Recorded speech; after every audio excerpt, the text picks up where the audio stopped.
Chapter 972. I am Odin, and I was born to boil. Hello, everyone, and welcome back to another episode of the Pa-D-Cast. This is part 2 of our catch-up. We're on the current chapter now that just came out, chapter 972. How exciting. I'm the best guy ever, and this is Give and Take. So, if you haven't seen the previous episode, we did a catch-up of the previous 3 chapters that we missed. You don't need to listen to that if you don't care, but this is the real deal here. For context, our channel was taken over by hackers and then promptly deleted by YouTube, and we're trying to get it back. Guys. So we're working on it. It is in the process. We'll see. We'll see what happens. So that has been the bullshit, and we're dealing with it. But let's get on with the chapter right now. I'm so ready. Now, first of all, we've got a cover page that is amusing here on chapter 972. Oh, do you see a cover page? Do you see it? I'm looking on the Viz manga page. I don't see it on Viz. Why is it not on Viz? I see like Hungry Days. This other... Yeah, that's the thing. That's what I meant by cover page. Oh, okay. The color spread. I guess I should have said.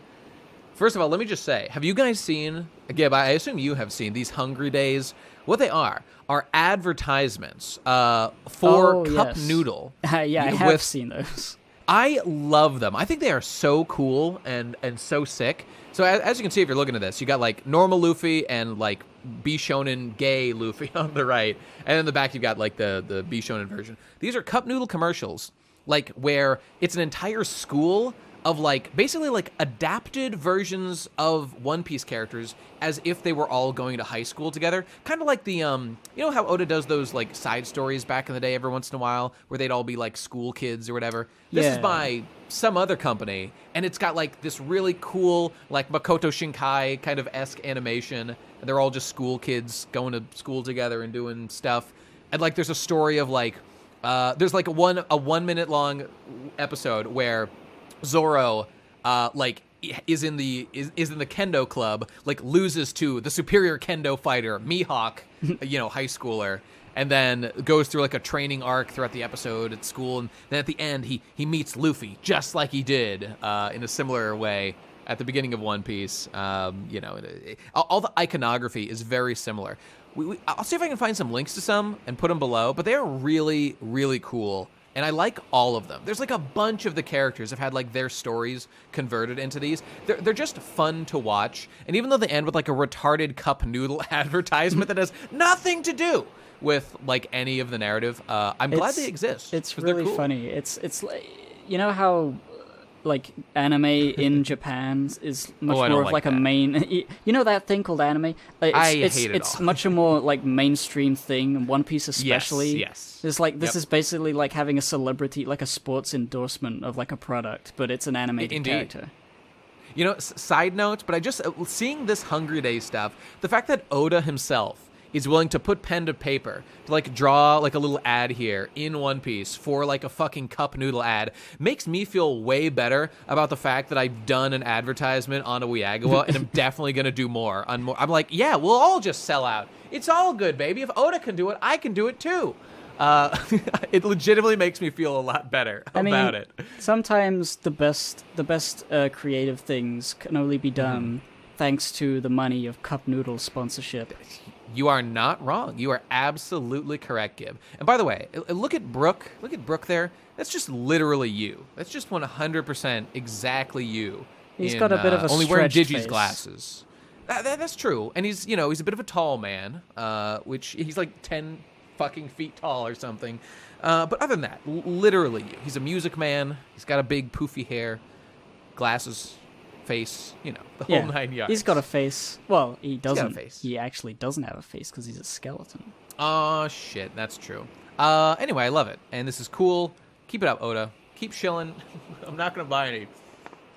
But it's great. It's great regardless. Yeah. Okay, anyway, let's get on to the chapter. Chapter 972.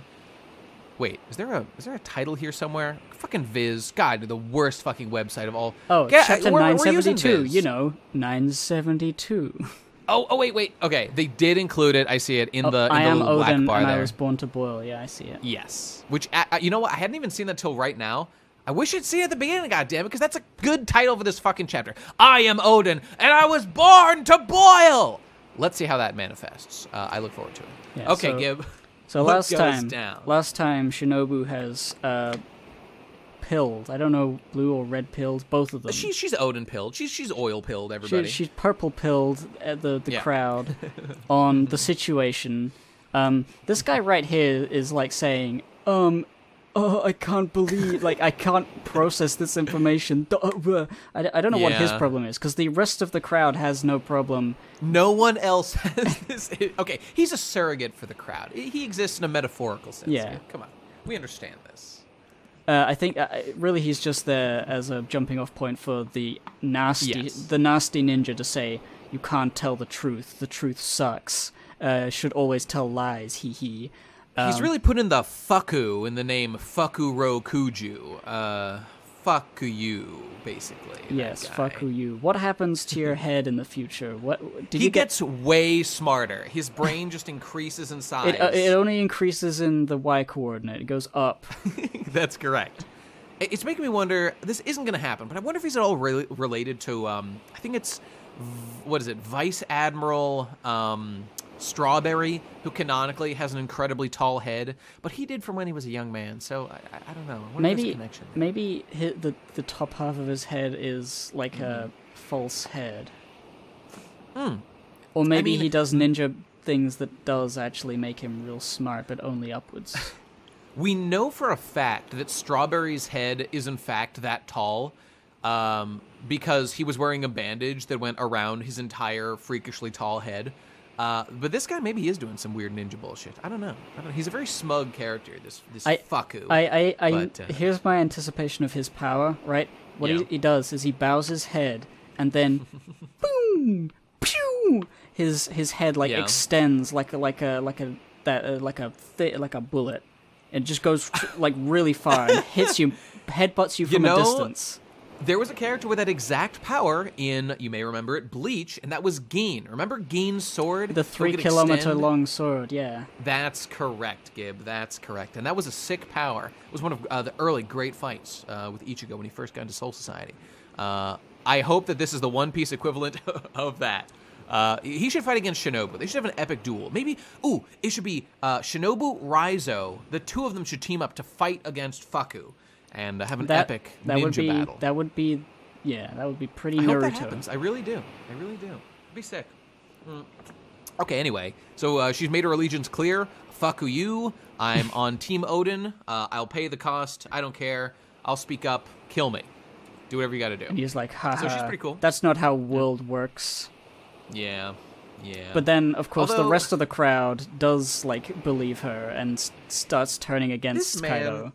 This is a comedy of errors. Like, he's like, lol, like, that's never gonna happen. Like, she successfully revealed the truth to everybody, and, like, this is actually terrible PR. This is really bad, because now they will, in fact, have fighting spirit against, like, they now will actively try to, like, throw off their, claimants or whatever, even more so than they would have otherwise. He really should have stopped her from saying this, but he just didn't, because he's really smug, I guess.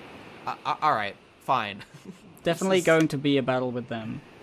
I think that, With or at least an implied battle. There's so many fucking battles, so many duos that have to face off against one another in this arc. The good news is, like, crazy. None of his subordinate ninjas, like, matter at all, but he does matter, so he at least has to be, like, addressed. I want a him versus Shinobu finale one day. I think it'll happen, personally. Yeah. We'll see. So people suddenly getting shot with arrows from Kaido's men, the Beast Pirates, shooting them for daring to speak out against Orochi, the Shogun. And then suddenly everybody realizes that they are watching their nation's hope burn.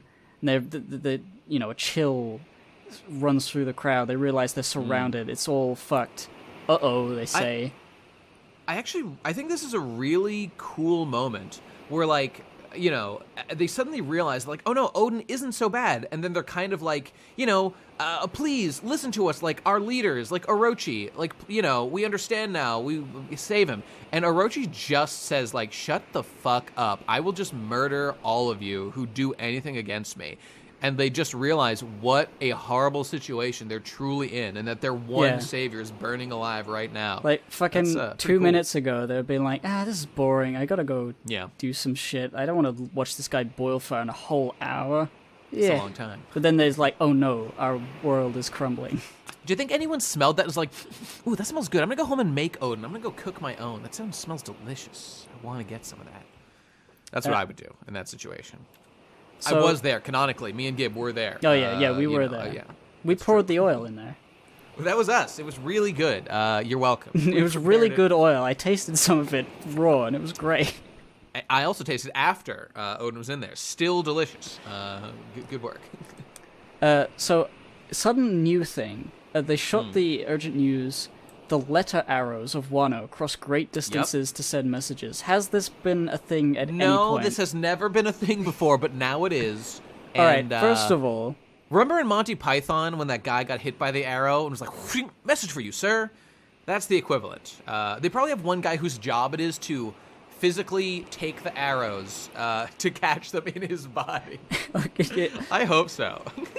I like the idea that, like, it's a super, like, you think that he's going to catch them with his hand. He never manages to catch them with his hand. He's just got many wounds in the chest. He's tough. He's handling it fine. Okay. Letter arrows. So. Okay, fair enough. The weird thing is, we don't see who shoots the arrows. Like, I'm really curious. Is there, like, a really good archer? No? There's no character tied to this. There's no devil fruit. I'm trying to remember what the devil fruit was that Vanderdecken had. That he touched something and then it flies towards the person. Target fruit or whatever, yeah. Like, potentially, it could be whoever has that, but it's like... I don't know. It just says they, as in, like, the citizenry. The people of Wano shot the message. Okay. This is like, that well-established factor of Wano that we all know maybe and love. Maybe it's like the fucking... Maybe it's like the fucking, like... Lord of the Rings light the towers thing, except they shoot an arrow from tower to tower. It hits the thing, they like pick it up, and then they shoot it along. That's not super unbelievable, honestly. Although arrows are actually not very good at long range, so you would need a lot of towers, and you would need to replace the arrowhead quite a few times. I think it's kind of a strange way to do it. These people have communication devices. They have their own, like snail equivalents. That's the thing. I don't know. We haven't seen a snail in this flashback yet, so maybe they haven't been invented. What, were they not discovered yet? That's dumb. I don't know. I think what's happening here is that the arrows sent, like, with a message attached is like a thing from a story that Oda is referencing or something, and that's what he wanted to add in here. I wish we knew what that story was. It's blind speculation. It might not be that, but like I don't see any other reason for suddenly including a different method of communication for no reason. It is surprising. I don't know. Okay, well, you know what? It's fine. I understand. Cool. Good job. So the word gets out. Yasue is reading it. Right. Presumably while he's still burning, so it's a very, very fast arrow. Yeah, this is really fast. This is within several minutes. Like, this is only an hour he's in there, so, in like 10 minutes, word is everywhere. So, like, people have turned around. They're now cheering Odin on. They're saying, "You can do it. We're sorry for being ignorant, and thank you for protecting us." And then the Red Scabbers, Kinemon's like, say, "Oh, now they care?" And then Odin's like, "Thank you very much." I'll just throw this out there. Being totally appreciative of their words. It's really funny. That is funny. I'll just say again with my annoying. I know this doesn't matter, but like everyone like instantly believes Shinobu just because she says some words. Like, why do they like they throw out all their feelings? This is one of those things that like isn't realistic, but like okay, it's a manga. They just the truth comes. Fuku does say, like, literally, like, "Oh, Shinobu, stop saying the truth. Yeah, stop saying the truth." Why would he admit that? It's like, stop. Why? I don't even think that's part of it. I think it's just sort of funny that he says to her, "These people, they are not going to, agree. You can't spring that sort of stuff on them. People don't know the truth. The only thing they can understand is that the shogun is killing a traitor and a coward and a fool." And then he's just proven wrong immediately by the crowd buying into Shinobu because that's what has to happen, I guess. That's fine. I don't even like, dislike it. It's just funny that he has that speech and then it immediately doesn't matter.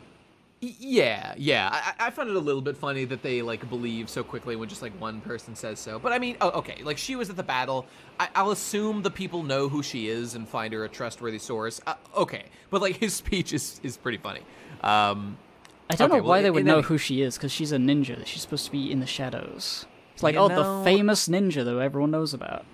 Yeah, I guess that's true. So, I mean, it's a little weird that people are so by your story. They just are so enraptured by the tale that not only she tells, but that Fuku allows her to tell in full view of like he doesn't choose to stop her when they easily could. There's just a lot of fuckery going on. I don't know why some of these decisions are being made the way that they are. Maybe it's because, to be charitable, Orochi just doesn't fucking care if these people know, because he just says like silence trash. The veil drops and he's basically like, yeah, I am in fact a genocidal lord. I don't respect you. Yeah. I in fact want the worst for my own people. It is pretty like nail in the coffin when he starts shooting them for, the small amount of people I assume who are saying, oh no, we believe in Odin, and now it's like, everyone was like, oh shit, they all suddenly agreed true. When the arrows started flying. But like, maybe they don't actually know. I think the aspect of like the crowd wasn't going to believe is something that would have taken like too long to have as be a thing. You're correct. It doesn't. It's it doesn't matter. We get it. What Oda's trying to do. So fair enough. It's fine. It's fine. The one thing I'll say though is like, now that we know that not only is Orochi like actively a genocidal, like fascist ruler, he doesn't even want Wano to like prosper. He like wants to be fucked up. At least that's like how he got to his position originally. Like, it seemed like people are pretty okay with him. Like when we were in the present time. Like, sure, you have to be kind of like corrupt, but like no one, like, imagine like Hitler was like alive today and was like, yeah, I'm the ruler. Like, remember when like I actively said like or not even Hitler, because Hitler was like killing the Jews, but like was killing like his own people, like, yeah, I want the Germans to all fucking die. I'm Hitler. Look at me. Like, people seem pretty cool with Orochi, and maybe it's because Orochi kind of like forgot how mad he was at Wano, because like now I'm the Shogun and it's good to be the king. He's just kind of like enjoying all the benefits of, being in charge and stuff. I'm a little surprised that things are going as smoothly as they are, I guess, given this backstory, but I don't know. I guess things just calm down. What are you surprised? What's too smooth? Well, okay, just for example, like Kanjuro, right? Look at Kanjuro. He is a Yakuza, right? We kind of have this expectation that Kanjuro in the present time is like a double agent or is like gonna betray Orochi. Maybe he's even like Denjiro, like in disguise. Remember him? He's like the current head of the Yakuza who works for Orochi in the future. Isn't Kanjuro? Am I messing up his name? Isn't Kanjuro the clown, like red scabbard looking guy? That shit. You're right. Oh my god, there's so many fucking names I don't know. Okay, you know who I'm talking about, though. Yeah, the fried fish hair man. Exactly. Like, this raises the question, like, why does he choose to work for Odin, or for Orochi, given all this nightmarish things that happened in the past, including him being an actively genocidal ruler? Either he isn't a genocidal ruler anymore, because he's kind of just chilled out, which honestly is what I think has happened, or he's like working from the inside to like destroy him and like to take him out from inside, which I think is also happening with that character. But like, you see what I'm saying? I'm just like, knowing how evil and how antagonistic Orochi at least was at this point by killing Odin and killing many of the citizens, I'm a little bit surprised that things are as peaceful as they are in the present time. Well, I guess I'm being. They're not really this is a peaceful veiled at all. accusation that Oda is retconning a little bit. I don't think things like in the present time things are peaceful. Things are continuing to degrade, and it's just the people in the capital that don't seem to see any of the problems. He's just fucking over. Why are they so comfortable with the fact that 20 years ago their lord killed Odin, assassinated many of the populace, and is still in charge? I guess because life is good and they're just not worried about it. I guess that's the answer. Maybe they just forgot. Yeah, I mean, we know that the poor hate it. It could just be that there's like he engineered a situation where people who speak up against him are like kidnapped and sent to Kaido to be slaves, and everyone else isn't like that, and so it sort of comes to a position where most people, you know, the people who still know are pretending they don't, and then the people who don't know just don't know because nobody around them is talking about it. Yeah, okay, you're probably right. You're probably right. Okay, perhaps I was a little overly critical with that, but yeah, okay, I'm pretty satisfied. Well, like when you have overwhelming control, because he's got Kaido working with him and like the samurai and stuff, you have so much control over this country. You can make the people believe whatever the fuck you want them to believe, probably. Yeah. So everyone just wants to like get on with their day, and they'll bow their heads if they fucking have to. And they like hope that one day, like the Kozukis might, you know, like because there's a prophecy that like they'll come back and hopefully take over. I mean, people cried at Yasue's funeral, I think. Yes, they did. They definitely. Even did. though they didn't recognize him, because Yasue died so long before I cared about him, and now I actually do like him. Now that we've seen all the good stuff he did, it's. I mean, I don't blame Oda, but it's just. He died before I gave a shit. It's just, I guess that's just too bad. Like, I was told what a good boy he was, and then after he died, then I was shown all the ways he was a good boy, and now I care. But, okay, fair enough, whatever. It doesn't matter. I guess just knowing what happens to him is a little bit similar to what happens to Odin before we get his flashback, so we can see. Okay, anyway. To the main thing, Odin is talking. He's saying, if I survive this boiling, I would like to open the country. And he says, long ago, the reason that the country was closed was thanks to the Kozuki clan. And it was to protect Wano from a great external power, which I assume is like the world government. It's the world government. It's gotta be. Gotta be. So the next thing he says is, Wano, no, the entire world awaits a figure. And when that figure appears after an 800-year span, this country must be prepared to welcome and work with them. So, I think this is the stuff, the knowledge he picked up with when he found One Piece or went to Raftel with Roger and Joy Boy and like the idea of Joy Boy coming back in some fashion as a person or an idea. I'm not even sure, but whatever it is, he wants Wano to be open so that person can, to work with Wano to save the world or whatever. Yeah. So I mean, first of all, I think that this, I don't think that this has been as confirmed as it is now, and this is basically exactly what I predicted. Seems to be clarified here. Again, it might have been said already, so maybe this is late, but like the fact that Wano was like closed intentionally, like against the world government's influence. Like that's not 100% confirmed, but that's gotta be what happened. Like during the Void Century, a certain kingdom was like wiped off the face of the earth, and after that century, the world government suddenly existed.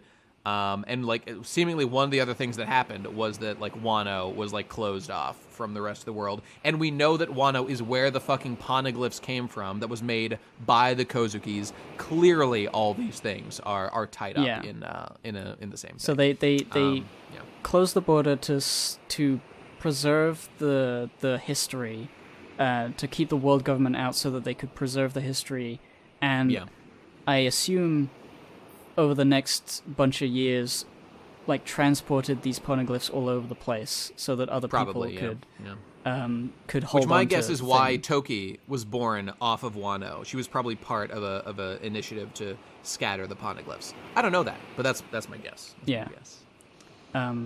Or maybe the poneglyphs could have happened before that. I'm not even sure. I guess since they detail the history, they should have happened after the history happened. So we did the math, and I believe she was born straight up during the Void Century. I believe was what we understood. But she said she was born off Wano. Well, okay. The Void Century is a long time. Like the poneglyphs could have been made, like well into it, and like they could have scattered them during it. So any of these things could be happening. But like he makes it certainly clear that like the question was like, okay, how does Odin know these things? That the world awaits a figure that will, you know, it needs to come into Wano and then something will happen and will like save the world or whatever. The answer has got to be either like some of the poneglyphs that they found during their quest, or straight up the information that was acquired like at One Piece, at Laugh Tale. One of those two things for sure. I think most likely Raftel, the story that Joy Boy, including Joy Boy or whatever.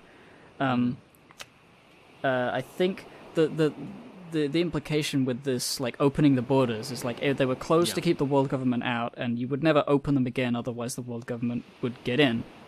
But this person is going to come, prophesies to come, and we need to be able to help them to defeat the world government, and so therefore it's worth risking the borders being open at this point.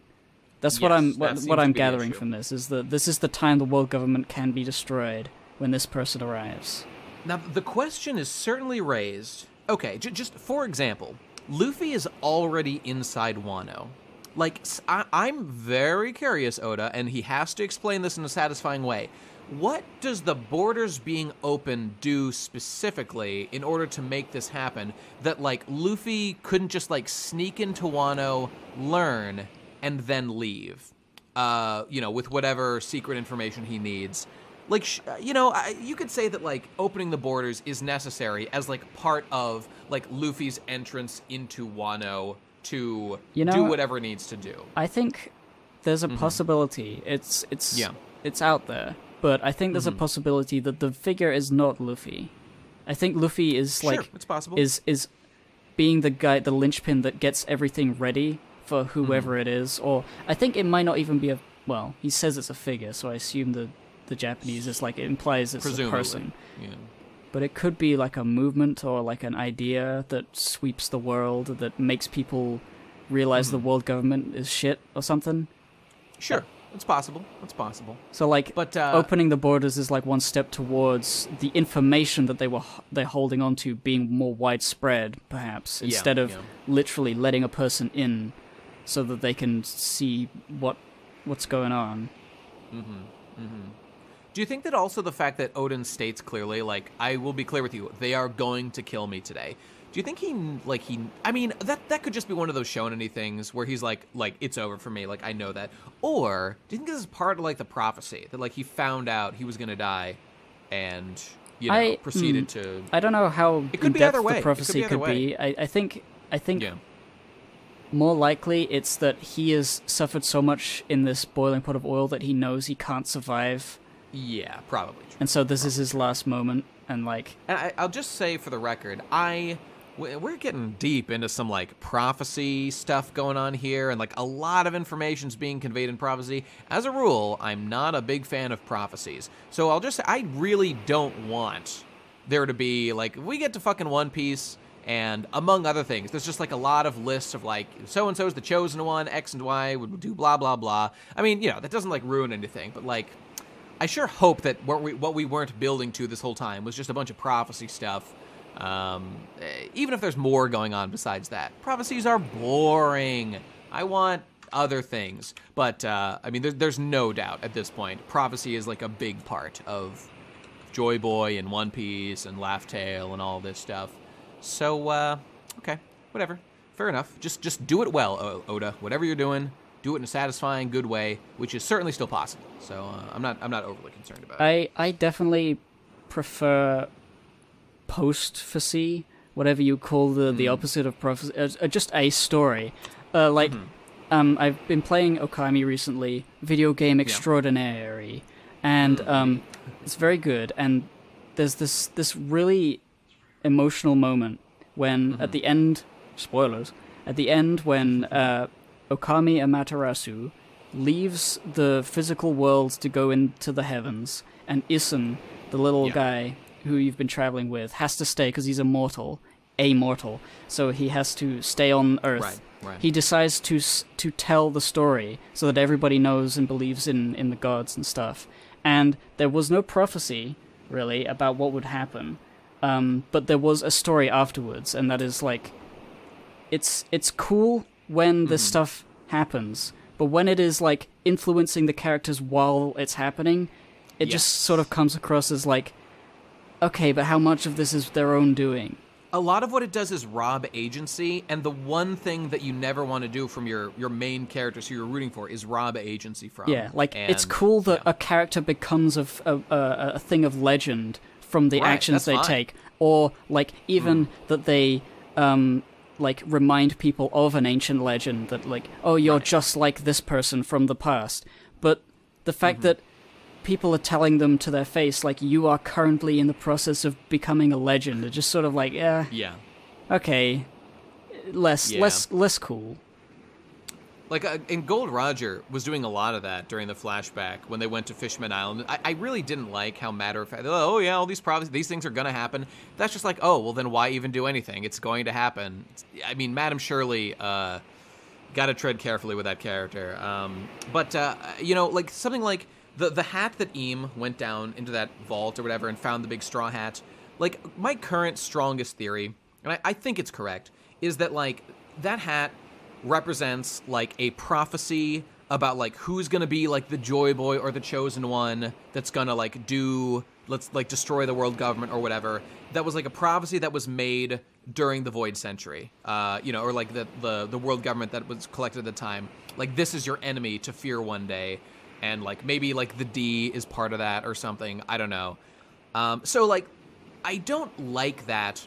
But the good news is that, like, the fact that what Oda's including that does, it makes me mad. Because what he's doing is he's fiddling with this story to, like, in the context of the story, have it be destined that our heroes would always win. Now, we're outside the meta-narrative of the story. We know that Luffy is going to win one day. What I don't want is the characters in the story to know that Luffy's gonna win one day, so who cares? Just do whatever. Like, that's what I want to avoid.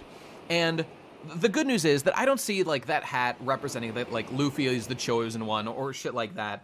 Like, in no way does that, like, specifically make Luffy's journey easier, especially if he doesn't know that he's the chosen one or whatever, which he very, very likely is.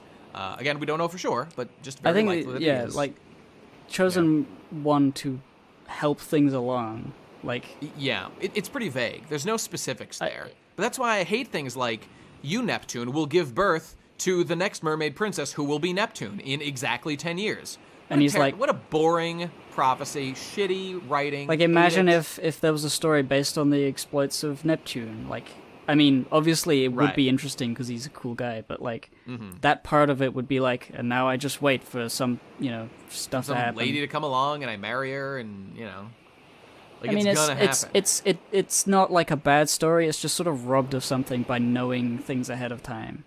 Don't spoil the story for the characters. I mean, this is not really what's happening right now, but just the general idea of prophecy itself is not to be avoided, but to be handled very carefully. Because there's definitely a way that this could be really cool, but I couldn't explain how right now because I'm not a writer. I'm not the guy who wrote One Piece, you know. Indeed. I'm having trouble putting it to words, but I kind of feel like there's something feels wrong or contradictory about that. When I think about like Luffy straight up rejected being told by Rayleigh not how to get to One Piece or what One Piece is, but even if One Piece exists. And yet Oda chooses in his story to, like, present us with all these, like, destiny-confirming things for Luffy, like the frozen straw hat. And, like, doesn't... Something about this feels contradictory and, like, going against the spirit of One Piece. Well, it wouldn't go against the spirit if it comes to the point and then Luffy rejects it again. That's true. I think it would be really cool, in fact, if it gets to a point where people are talking about a prophecy, like this becomes less of a background thing, more of an on the crew sort of talking point, on the Straw Hat crew, like they're talking about these things. Like Nami's like, oh, there's this prophecy, and Luffy's like, no, I'm just gonna do what I want. I'm not gonna go there and do the thing that people expect me to do. And that would be a cool moment if that happens. The thing is, that could happen. I would love that. I don't think that's gonna happen because so much of One Piece is now kind of embedded into this, like, prophecy stuff that's so clearly part of like Joy Boy and No, Raftel I and think no, Raftel. I seriously think there's a chance because of how much he's laying into this Joy Boy world awaits a figure to open the borders and save and destroy the Red Line, destroy the world government. To have Luffy reject it, like if you imagine Roger and Odin and everyone like standing next to Luffy and listening to him say no, and then they're like, like that would be the comedy, Yeah, like I'd biggest, like that. I the would like big that. punchline where everyone's like, what the fuck? But by doing the thing that nobody expects, he ends up making a new, more cool, legacy for himself. Sure, I would love that, and I hope that happens. Here's my only concern, though, and I can't blame Oda or anything like right now for this, but just I know, like, if that doesn't happen and Destiny stuff just happens, like It'll people be like will the forget fucking- this, it'll and be like no the ending one of will Homestuck. apologize, and no one will feel any different, even if like the worst route that had Rob care, like no one will care, and it'll never be held to account, and people will just move on with their lives, even though because like years ago something happened that wasn't great writing or could have been better or something. Whatever, Luffy's the chosen one. It's fine.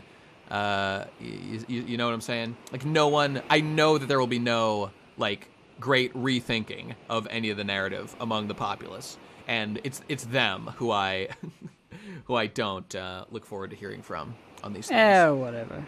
Yeah, whatever. It's fine. And this Odin story, it's good. So we'll focus on that for now. There's a prophecy hinted coming one day.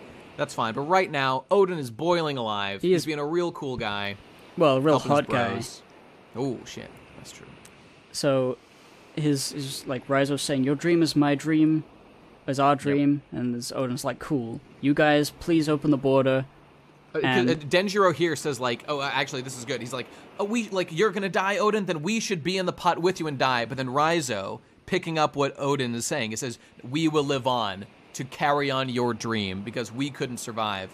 And so I mean, actually, because like as retainers of a lord, they like should die with their lord, probably like honorably speaking. But he's specifically giving them an order to like continue to live. to And this do is what I was a saying before coward's in like thing, last and episode. It's cool.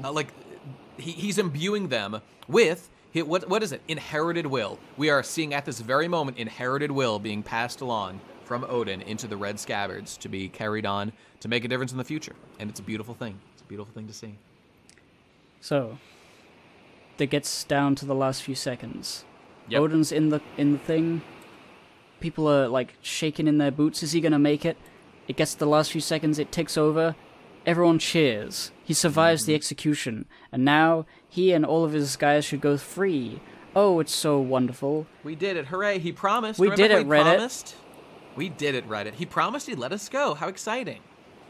And then, of course, Orochi just says, "I've altered the deal yet again. I'm just a what? big deal-altering guy." Why would Odin assume that they've lied to him so many times? Like I was ranting last episode about how he's fucking tricked and manipulated by these liars, and then he's like, "Oh, this time they'll tell the truth." I guess in this situation he had no alternative. They would He had just murder him absolutely no otherwise. alternative. Like I So- feel like he had this in his mind. Like they would have to Yeah. run. Maybe this is why he's like, I know I'll die, but maybe I can save my boys. At the Yeah. very least, I can do that. So, okay, fair enough. So now he's like, actually, we're gonna shoot you, and we're gonna shoot everyone, and no one gets to live. Whoops.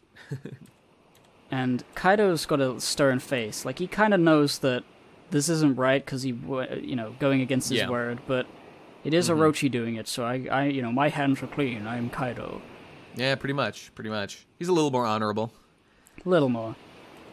So Odin flings the amount of strength on this boy is incredible. His muscles have been like turned to like. I mean, literally, he's cooked. He's Softened. a cooked goose right now, He is. and cooked. he's got enough strength to hurl these guys really far away, and they immediately do the ninja dash and they get it the fuck out of there, crying their eyes out. They have to. Do they have to escape? They have to keep each of his them hit dream circle alive. to roll. They all avoided fall damage in a big way. They're high-level gamers. They know what they're doing. Kinemon just rips his shackles apart like nothing. Oh, damn! Pretty good. Pretty good. Impressive. But yeah, off he goes. And we all get a little flashback of how they all met and their first meetings with Kozuki Oden and how nice he was to all of them and how he helped them. And Oden, of course, has told them, open Wano's borders and tells them, don't underestimate my samurai as they keep running away. And we keep seeing the flashbacks of Ashura and Kanjuro. Your fear of the alien, everyone, exposes your own ignorance. Be a good boy, and all these good things happened. And steal food if you're hungry. Steal, commit crimes. Hashtag commit crimes. But then Orochi walks over and says to him, they'll speak of you for years to come, that you died a spectacular death. I think Kaido says that. Did I not? I thought I said fucking Kaido. God damn it, yes. That's definitely Kaido saying this, kind of nice thing in this situation. Oden doesn't care. As he says, my soul will live on. Boom. Inherited will line. There it is right there. That's what One Piece is about. And Orochi interestingly says, fucking Kaido. God damn it. Kaido says, these names are the fucking same. He says. Those two names are not the same. They're the same damn name. They're the same guy. They're both dragons. They're like the same. Okay. Sorry about what happened with the old hag. I had her killed. And I'm sure what he's referring to there is how when they were fighting and Oden had gotten the actual one slash on Kaido, Momonosuke appeared and distracted him. That was actually the old lady pretending to be Momonosuke, and it was that opportunity that Kaido took to fucking hit him in the head and knock him down. And so it's win. He didn't have an honorable duel, basically. Yeah, this Kurozumi bitch sort of made the duel dishonorable, but Indeed. Kaido likes to fight. Clearly, he likes a straight up fight.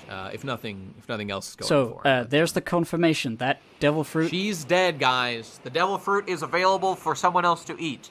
Is there a Bon Clay in the house? Because they did that, with that line, he really spells it out. Okay, the Bon Clay fruit is available. Bon Clay can now eat it as of this point in the narrative, as of 20 years ago. I was a little bit surprised that we didn't also get confirmation that guy died, because I don't know, he's really spelling it out for us. But I guess that guy probably just dies of old age. He could die of old age or die from Kaido. I mean, yeah, as long as Orochi's alive, Orochi doesn't really give a shit about anyone except himself. Indeed. Although you would imagine that guy he would want around for a long time because he's a barrier man and can save him. He's a strong man. He's clearly old. But I'll tell you again, One Piece humans live for 140 years. So I'm just saying, the guy's old, but is he 100 years old? Is he? I don't know. People live a long fucking time in One Piece. They're not exactly normal humans. Anyway, he could have died any number of ways, so we know Bartolomeo gets it. Fair enough. But anyway, Oden, just his last words to Kaido are, build up your strength. I appreciate you killing that lady. For I am a story to accompany your drinks. I am Oden and I was born. But then, boom, headshot. But then he falls into the pot of oil. The lid falls over on top of him. But the people finish a sentence. I was born to boil! Which is pretty fucking... I actually really like this. That, the people finish his, signature phrase. Even though he's fucking dead. And he dies in the oil with a smile on his face. Here the people weep. They finish his sentence... that's something I've never seen before. That's really cool. The idea of that your last words get interrupted, but people... literally carry on your words and your being by Is there a better way to represent that his spirit lives on than something like that? I really like that, the way that was done. And then the only thing left is his smiling teeth in the oil there. Although if you turn it around, I was wondering if I look at it from this angle, it looks like he's frowning real big. Maybe he's doing a frown like the other. You know what I'm saying? How do we know that it's a smile, not a frown? We don't know. You can't prove it. I mean, what's more likely, that he enjoys being boiled or doesn't enjoy being boiled? I don't know. Yeah, exactly. What's more likely, that he smiled when shot in the head or frowned a little bit? Cast your bets. Cast your bets. We all know what it means. He's dying like a smiling D guy. That's clearly what they're going for. And then the bang, bang, bang, bang, bang, bang, bang, solo. Someone busts into a sick shamisen solo to end his legend. And there it is. The man is dead. That's the end of Kozuki Oden. We've reached the end of his journey, and Godspeed. Godspeed into the afterlife, buddy. Let's see what happens next. I can't remember why I thought this, but I had this idea that Odin Yeah.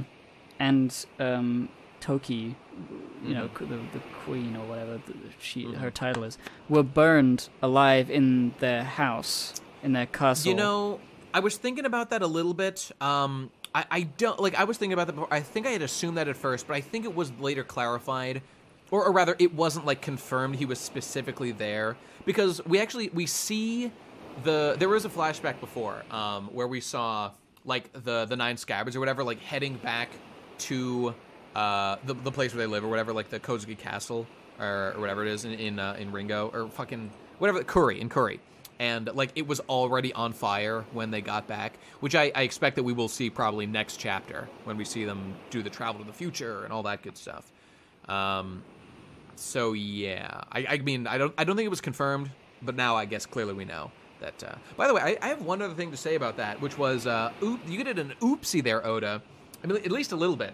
Because in that flashback where we see, in that like one panel thing where they arrive at the house to be burning down or whatever, we see clearly like a silhouette of Kaido on the left and then Jack, Queen, King, and Jack. But canonically, Jack would have been 8 years old at this point in the narrative. And I'm just saying, probably not engaging in, murder campaigns at the age of 8. Maybe he was an early bloomer. Probably not. Most likely Oda made a little oopsie, but that's okay. Nothing too big. I forget. So what we now see is we cut the narrative over to the fam and see what they're up to. Toki gets news of Odin's death, and that's it. I think what she's reading here is like letters, or like a letter that Odin has written. He probably for gave her. it to her as he was leaving or something. Is my guess. Yeah, something to read in the event of his death. About like over the 20 years ahead of us, there'll be likely massive war, terrible enough to split the seas themselves. In other words, we're gonna need this war to come back in 20 years, and I know your power does like 20-year increments. Could you use your power to and then he's like, she's ripping this up. I don't really understand her her thought process here, because I know that she does eventually send the people into the future. Yeah. What do you take away from it? Maybe I'm just not reading it properly. Well, okay. First of all, ripping up the plan is reasonable, just because they don't want anyone to know. Because like we've seen it in the future, like everybody doubts that Orochi is correct. Like Orochi thinks that they're going to come back, that there's like a prophecy or something. But like everyone else, like, oh no, they're all gone. The Kozukis are gone. Like it doesn't matter. But like if they had seen this note saying like use your specific devil fruit power to transport them to the future, then like they could have anticipated, and who knows what would have happened. Okay. But for some reason, I thought that she was ripping it up because she didn't agree with it and she wasn't going to do it, or like because in the flashback that happens right after she rips it up, she's talking to Odin, who's in prison, and she's like, "Oh, you're not really going to die, though." Hee hee. I think that was just a wink and a nod. That's just like a nice moment to remember. That's what I think. Yeah, I'm not really sure. Although the way I'm reading this Gib on the top left there, it says like, I want to use your power Toki. If I should die, rip. Like, do you think that what this is implying by the way this is structured is that like we as the readers don't get to read the full plan of what should happen if he dies? Or do you think that like it's what we already know happens and we just don't need to hear the details, so she's just ripping it up because, or maybe it's like important. the end, like, I want you to use your power, Toki, if I should die. Or like, I want you to use your power, Toki, if I should die. Like, which one is it? It could be if I should die, then do XYZ that has been ripped up and we don't get to read. I guess I'm not totally sure. It would depend on how this is translated. I guess it had, doesn't like, matter. Another one to compare. I guess it really just doesn't matter because we know what happens. She sends the 9 Red Scabbards into the future, or at least some of them. Maybe she sent someone like 20 years and 6 months into the future as like a surprise attack as well, or something. There should be like a little bit more. Can she do that? Wait, I don't. Has it ever been established that she can jump forwards a little bit in time? I thought it was we've only never like seen- a large, like 20 years or 10 years at a time. You know, or I looked something. at the wiki. I don't like when she first showed up and she had just jumped and was like attacked by pirates or whatever that was. I don't think it was ever said like, "Oh man, I'm gonna have to jump way into the future again." I think it was kind of she just said like, "I will have to jump again." So I don't think we know exactly how the increments work or whatever.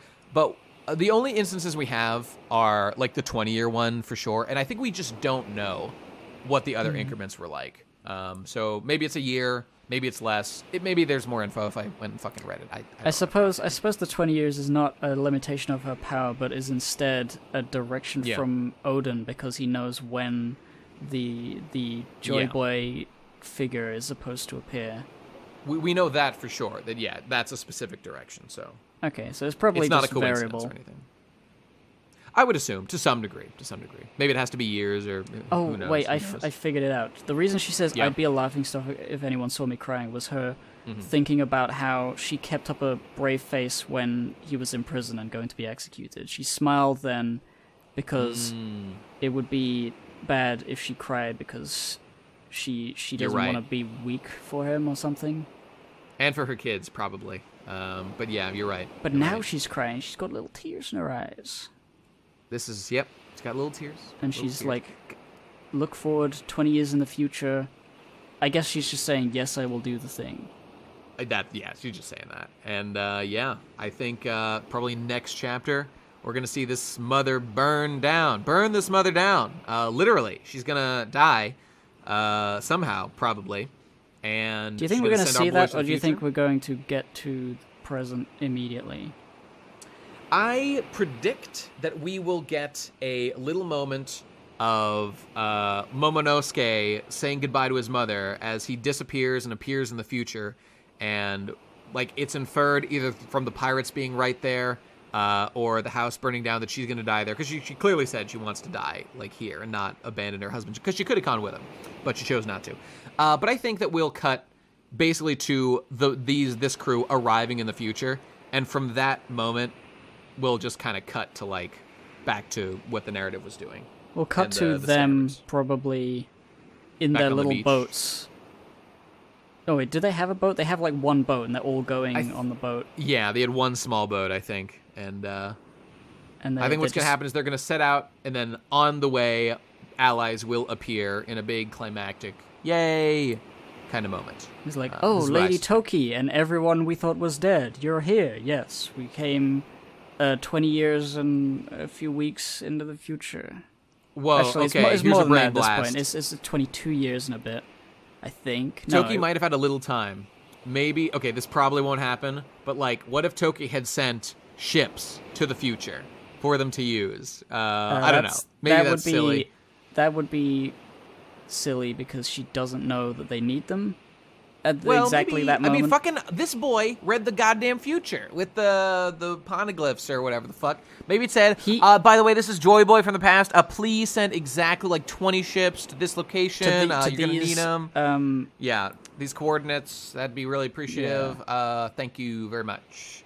Okay, probably not, but maybe. I don't know.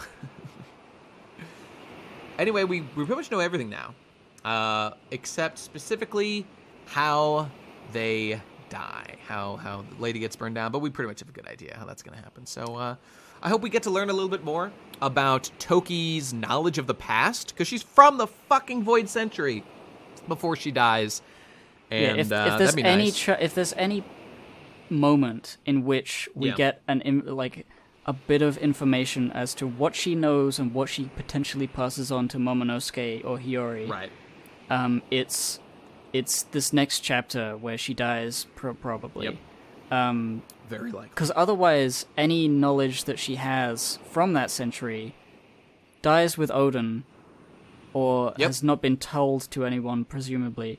It could have been one of the Red Scabbards, who knows, because she's around them. But if her as a character, living in that century, that knowledge needs to come out in some way for the present day. Otherwise, it's kind of a weirdly pointless aspect to her character. If she does not have some information about the Void Century, then her inclusion would be the weirdest fucking red herring possibly in the history of One Piece. And so far, we've learned nothing from her. So far, nothing has come of it at all, except that we've learned a little bit that, like, some of these vassal clans from Wano, like, were off Wano, presumably scattering poneglyphs. But, like, we would have already predicted that, so that wasn't anything particularly mind-blowing. Do you think in the future... Oda, please deliver. Do you think in the future Brook's going to get a power where he can speak to the dead souls? You can have ghosts of characters who are dead come and say hello. Oh, goodness. Well, I'll tell you why that won't happen, Gib. Because even if canonically Brook, is dead and can speak to ghosts, remember how when Brook died and his soul wandered Earth for like a year, like, souls are supposed to pass on to the afterlife, but he didn't. I think most souls in One Piece canonically pass on to some sort of afterlife, so they are not here to be discussed and to be talked to. And I don't think Oda, or actually Brook's cane sword or whatever is supposed to be empowered by like the frigid ice of hell. So I guess he does actually have a connection to the fucking afterlife. Maybe he could talk to someone through that. I don't know. It'd just be like a random thing. Like, no. Like, that's not going to happen. Like, they get to a dead end and be like, what do we do? Everyone who has the information is dead. And Brooks, like, sips tea. I can go to hell if you want. This job. I know Satan. Just pop off to hell. Jesus Christ. He just becomes a bag of bones and the spirit goes down. It's like, holy shit, Brook, why didn't you tell us? It's like, God, and there's no reason. Unlikely, but wouldn't that... I mean, I think that, unfortunately, Oda's kind of written off Brook. Like, let me see. Chopper, Frankie, Brook, Nami for the most part, but except for slight navigation things. Probably more as well, but I can't remember. Like, all those characters, I think they're effectively, like, done in One Piece. Like, they've done their stuff. Now we're just going to have them around. I don't think they've done their stuff so much as the stuff they could do is no longer as impactful as beating the shit out of really strong people. Look, if Oda wanted like to, right now, there's so many strong people that they need to kill and beat that the combat is sort of taking over in terms of like screen time, at least. Like Robin, which is too bad. like if there's, I mean, the one thing though is like once they have the road poneglyph rubbings or whatever, we saw Roger and his crew take some time to figure out where Raftel was, and that moment, I think, will be, a Nami and Robin and, like, the smart people who don't fight all the time. That will be their moment to do the thinking, I think. But that's not Brook. That's not Chopper. And I would argue that's not even Frankie. That's a specifically Nami job, and, like, nobody else. Maybe she looks at a map and be like, oh, there it is. I already drew it. I guess I already drew it, she says. Just to sum up this point, I guess I'd say, like if Oda wanted to, but, like, the point about this I'm trying to make is, like, if Oda wanted to, he could make Brook, like, really narratively important if he wanted to, maybe by using, like, the Yomi Yomi no Mi, and, like, we can communicate with the dead, or, like, in a very specific way, I could do XYZ. Like, he could make Nami, like, the most important character by, like, writing how, like, navigation's important. He could make, like, Zoro's history and, like, his ties to Wano really relevant. He could make Frankie's unknown parentage as, like, North Blue pirates or whatever. Was it North Blue? South Blue? I can't, whatever it was. I think it was South Blue. He could do any of those things. But he won't, because the individual arcs are so bloated that there's no space to do anything with, like, the characters that have already had plenty done with them narratively. And guys, we're getting real close to the end of Wano now. Nothing has been done with Chopper and his Zoan Devil Fruit. I think my hope is, like, basically over for anything coming of that. And I feel that most of the Straw Hats are in that boat. But hey, that's late stage One Piece for you. That's late stage capitalism for you. There you go. I'll enjoy it for what it is. It's been a hell of a ride. Whatever. It's not bad. This is all good stuff. It's just, there's some things that have been lost over time.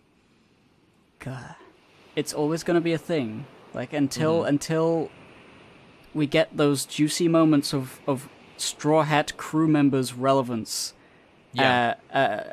it's always going to be in the back of our minds. Like, are they never going to come back to them? Is it? Could it no. be that it's just the Luffy and the Soup of the Day show? Pretty much it. Like, look at this chapter. Look, this chapter is relevant to like the overall arc of Wano, which is relevant to like the overall arc of like fighting the world government, which is somewhat related to like Luffy becoming the Pirate King, and like his crew is relevant because they're like helping him do that. But this is like a Luffy Pirate King world sort of thing. None of this relates to like our crew directly, except for Luffy. I don't even. Maybe Nico Robin a little bit. It doesn't really. I don't know. Connect to Luffy this isn't bad. I'm not saying any of that is bad. That's just like where the narrative is focused right now on these like much larger questions of, world government stuff and Void Century and all those things. That's fine. That's fine. Then Jinbei's gonna join the crew and he's gonna have zero moments. He's gonna have absolutely none. My dick when Jinbei shows up with a fleet of ships from fucking Fishman Island that he somehow got and brought here because he single-handedly defeated Big Mom, also impregnated her with a Fishman baby, and, conquered the real Grand Line. Also, he swam to Laugh Tale because he's just a fish and can do that, and it wasn't even hard. Oh, fuck yeah.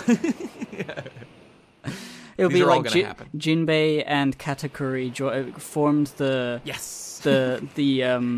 Katakuri pirates. The Katakuri, the fuck One Piece pirates. The fuck One Piece pirates. They arrive in Wano to kill Kaido in one fell swoop, and then also to kill Luffy and kill everyone, and then just leave. That sounds great. And then they kill One Piece, and then they kill world government, and they bro hug bump. They're gonna also have I think Gin. Everyone's wondering where Gin is. Gin's gonna join the fuck One Piece pirates. Hey, Gin, Im, they're the same guy. Oh, what if he's Im's son all along? He was the most important guy. Damn. Just like Sanji. It was never established that Sanji wasn't a prince. It was never established that Gin wasn't the son of the emperor of the world government. Oh my god, Oda fucking Goda, fucking big brain maneuvers in the story. So good. Imagine if Don Krieg actually comes back and Gin isn't there. That would be terrible. I mean, I have no objection to, like, a little camp. Why hasn't fucking any of the East Blue guys gotten, like, any cameos ever? I don't know. Axan Morgan had a cover arc, didn't he? He did, although he hasn't shown up since that cover arc, and that was, like, the first cover arc, like, in the series. So, it's like Oda just doesn't like him, or he's got like bigger fish to fry now. I guess that's fine. There's definitely a bigger fish to fry, but he kept on he kept on with the Michael Jackson guy and the Django. Django's still around. Django and Fist Full Body. What was his name? Full Body. Full Body.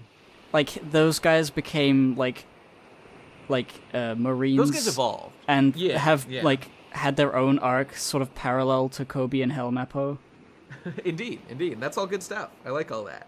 So you know what? Okay, some people exist. Okay, obviously some characters, like Kobe, exist from way back then. I'm just saying, I would like to see, by the end of One Piece, maybe in the final war, what, like, Don Krieg, Captain fucking Kuro, and, maybe even Arlong. We'll get Don Krieg, Jinbei, and Katakuri, the fuck One Piece pirates. Every character that doesn't exist is on the crew. That sounds great. All right, well, I guess we're done for now. Obviously, a lot of stuff happening here. There will be more to come. Apparently, the next chapter is on March 1st, and unless I hear somebody else delivering it, fucking Viz is being the fastest boys, so that's where I'm going to be looking. Yeah. So apparently March 1st. Rest in peace, Pod D Scans. Pod D Scans, they did good work. I think it's too much work for them. There were complications. There were complications with, like, getting access to the raws, and if they couldn't get it first, then what was the point? And it was like, it's a grueling, thankless job. It is, and also unpaid, obviously. So who can blame them? They're still heroes in my eyes. Anyone who works to provide the stuff to the world is a hero. Yeah. They're still doing scanlations, but just of other more obscure manga that need scanlation.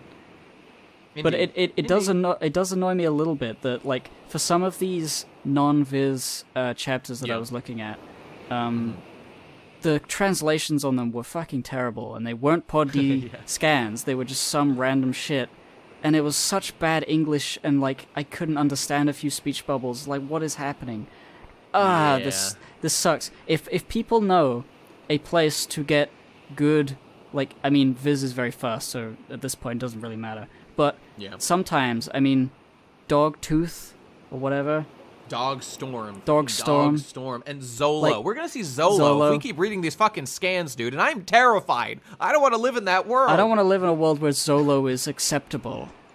I know, it's insanity. I mean, you know, maybe I'll get used to it, but I will never say it of my own volition. I will just get used to reading it. But, like, if there is the new hot place where people are making good One Piece scans, please tell me where. Yeah, let us know. Comment, please. Well, that's it. So, I guess. that's it. Let us go know. to the Patreon, patreon.com/thepodcastpirates. That's us. The Twitter at @poddcastahoy, and join the Discord. If you're a patron, you get a funny color next to your name that indicates the hierarchy, and then you get to lord it over other people by being in secret chats that no one else can see except you. You're in the crew. You are in the crew. You paid your way in. That's the only way I respect. All right. And that's it, everybody. We will see you on March. Yeah, a little after March 1st. Give us a day or two. Jesus Christ, shut the fuck up. We're working on it. Have a good night. Have a good day. And take it easy and take it sleazy. Bye. Bye. Bye.